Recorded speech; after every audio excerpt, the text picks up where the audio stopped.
It wasn't just Cypher. Back in the Caribbean, every eye in the world was turned on us.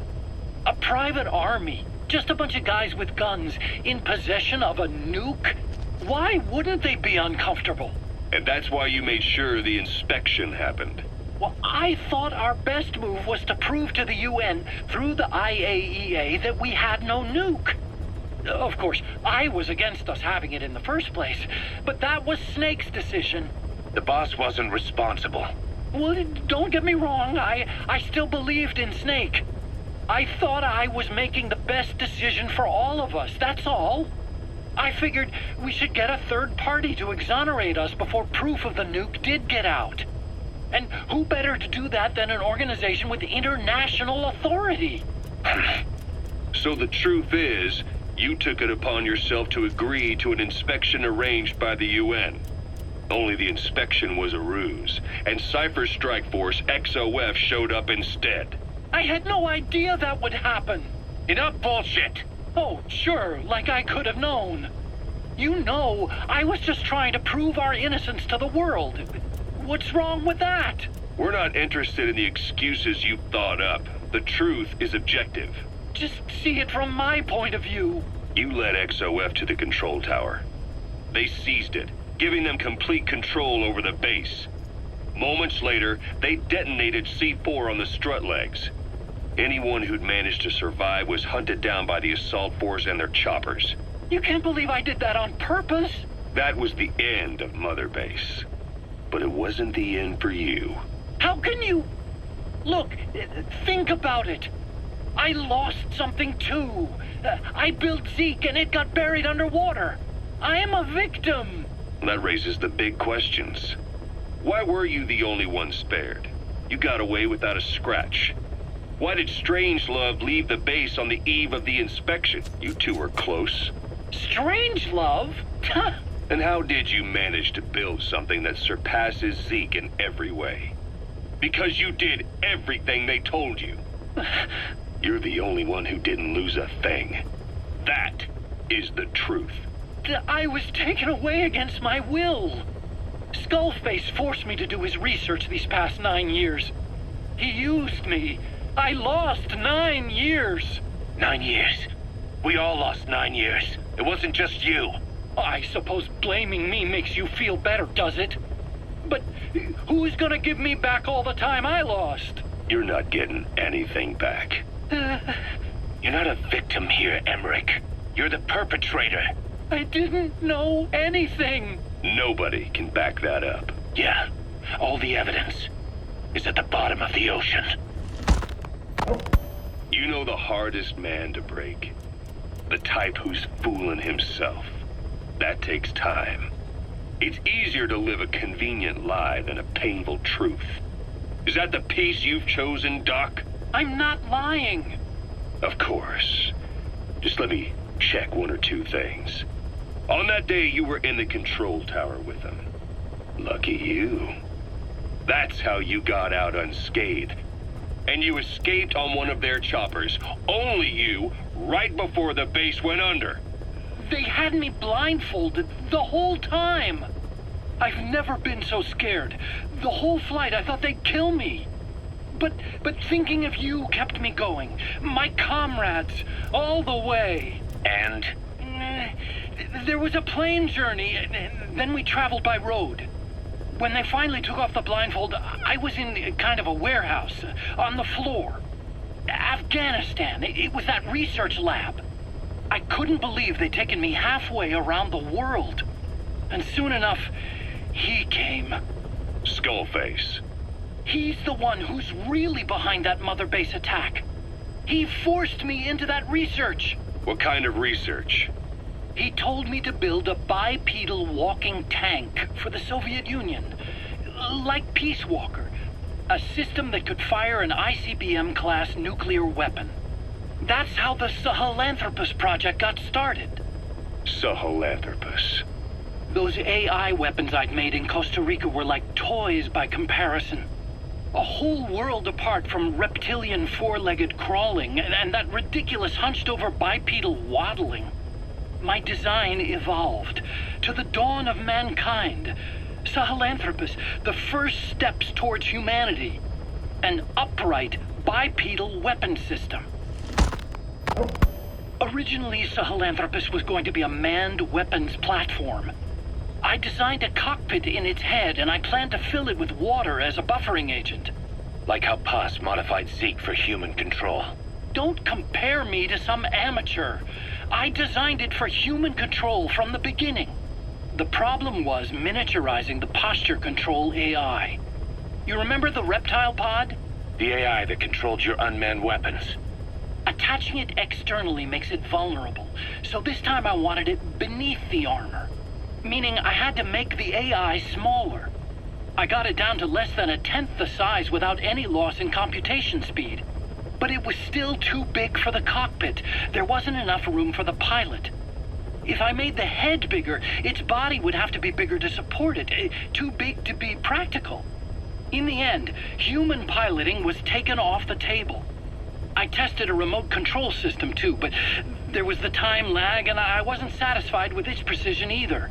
Plus, it would be useless if the enemy jammed it. So next, I went back to trying an AI-only system. To do that, I had the AI pods recovered from Nicaragua. This was a hybrid AI, a combination of Peace Walker's reptile and mammal pods. The only AIs that had ever successfully operated an unmanned nuclear weapon system. Really? You'd need some help to get that working. Expert help. Did you work with someone? I worked alone. You did that yourself? Well, that's the thing. The AI didn't pan out in the end either. But I did finally get Sahelanthropus walking by folding over its upper body to lower its center of gravity. The first upright bipedal locomotive weapon system in the history of mankind. I guess technically it falls into the anthropoid ape category. I don't see the benefit of having it stand taller. On terrain with significant differences in elevation like Afghanistan, you need a body that's vertically adaptable. That also lets it attack from long range while using mountain ridges for cover. So, making it walk upright was the most important factor in giving it superior height capability. As the name suggests, that was the whole point of Sahelanthropus. But I was being pushed for results. Having the AI mounted externally would have been the fastest way to get it working. I just needed more data so it could maintain its balance. But Skullface refused to wait. He dismissed the idea of AI control and took Sahelanthropus away from me before I could finish it. But it was walking when it came after you. That's just it. I don't understand how Skullface got it to move upright, without a pilot or an AI. And walking at that speed, too. It's beyond anything I could have imagined. This is like the Wright brothers making it to the moon. I'm just as clueless as you are. So this Sahelanthropus, where is it now? I have no idea. All my experiments took place at that cave. I've never seen it anywhere else. Besides, it's still just an incomplete prototype at this point, and nothing but a paper tiger. Even if it can walk, it's far from being a viable weapons platform. It wouldn't be useful in actual battle. Emmerich will remain here at Mother Base for now, but not as a member of Diamond Dogs. I still don't trust him. That work for you? Fine by me. He can't be allowed any contact with staff either. Yeah. A lot of the guys would love some payback for 9 years ago. We still need him alive. But we have to restrict his movements. He can only go where we tell him. And of course, the interrogations will continue. He worked for that skull bastard for nearly a decade. He still has more to tell us. How long are we gonna press him? If our investigation shows he really had nothing to do with the attack, we'll reconsider his place here. But I don't expect that to happen. Remember that water tank-shaped object in Emmerich's lab in the Soviet base camp? The thing that started talking to you like a possessed answering machine? That was a pod built for housing the AI used to control unmanned weapons. You remember, back in '74 in Costa Rica. It was in those machines you fought there. They were designated Pupa, Chrysalis, Cocoon, and Basilisk, and each of them was fitted with an AI unit called a reptile pod. Emmerich created it. It mainly handled the machine's posture control and autonomous behavior. But the Basilisk, aka Peace Walker, also featured a second AI pod. That one was called the Mammal Pod, and it was created by Dr. Strangelove. She tried to recreate the boss's personality through the Mammal Pod, but you pulled out its memory boards. That's when it transferred its own functions to its reptile pod. Just like a human brain compensating for damage by using the remaining healthy parts. The result was a unique entity, a hybrid of the reptile and the mammal. It sank to the bottom of Lake Nicaragua with Peace Walker. But apparently they salvaged it and transported it to that lab. Don't let it deceive you, Snake. It may sound like the boss, but it has neither a personality nor a will. Like Emmerich says, it's just a machine.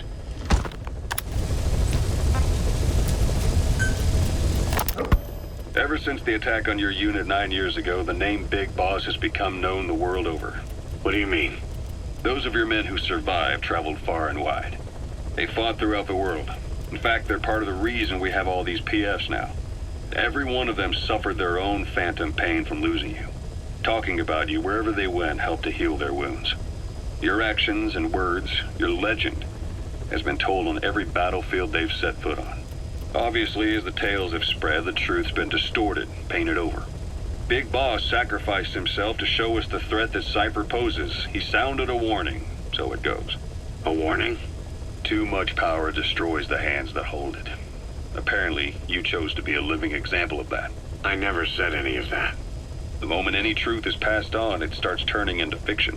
The problem is, fiction inspires people more than facts. To the world, you're now the legendary mercenary Big Boss. The lessons you've taught the PFs are the reason they're so widespread. They're the reason they've survived. And you know what they all aspire to? To one day go nuclear, just like you did, and stand up to Cypher. Of all the stupid things you can do. They'll never understand what you really wanted. Heroes are misunderstood. It takes a man of the same caliber to understand what drives them. Bottom line is, these guys want to be like their hero Big Boss. And deep down they all have their eyes on nuclear weapons.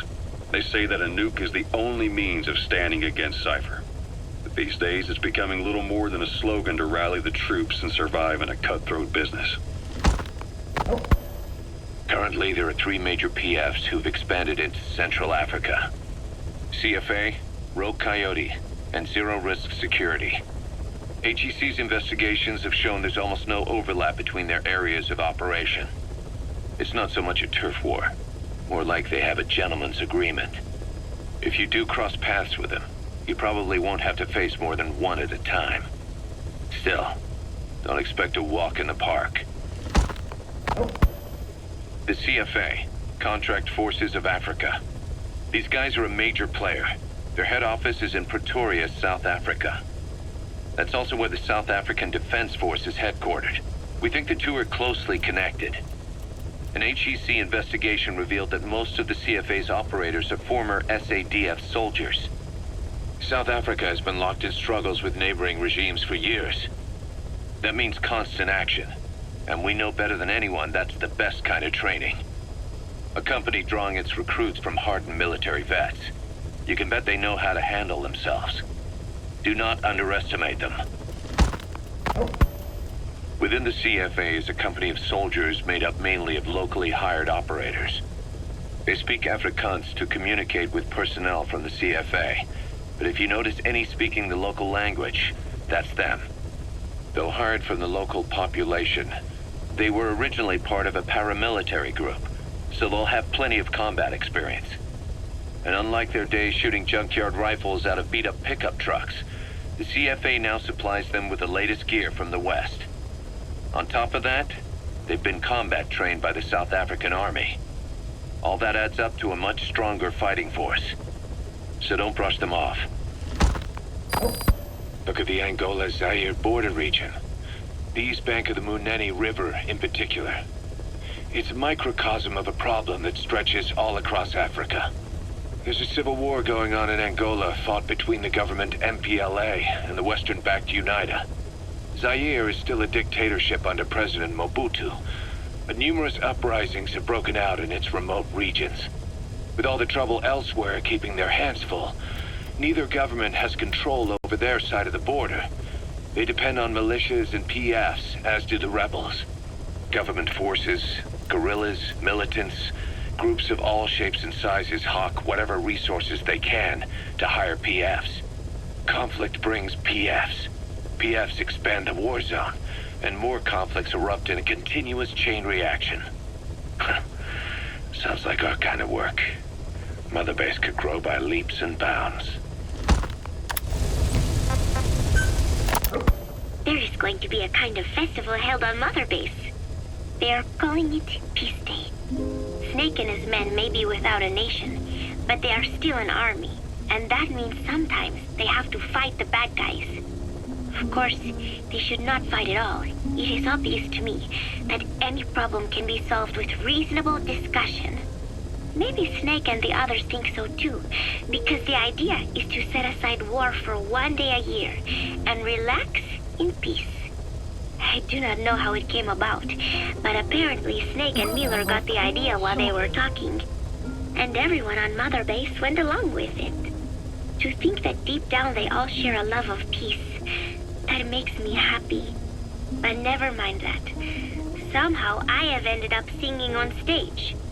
Miller was all, "Come on, both our names mean peace. It will be great." Why does that mean we have to be in a band? Then he roped Professor Galvez in too, saying, "Hey, Galvez comes from peace too. We are the perfect act." I am not sure Miller really understands the origins of the name Galvez. But then again, you always have to take Miller's talk with a grain of salt. What I cannot believe is he went and told everyone we'd be performing together without even asking my opinion. Now everyone thinks it has all been decided. I like to sing, but I have never had to perform in front of a crowd. I do not think I'm up to this. But everyone seems to be looking forward to it. I guess I would hate to let them down. And anything is better than letting Miller sing. Oh, that was mean. Miller said he was going to write a song for us. I wonder what it will be like. It is funny. The more nervous I get, the more I find myself looking forward to it.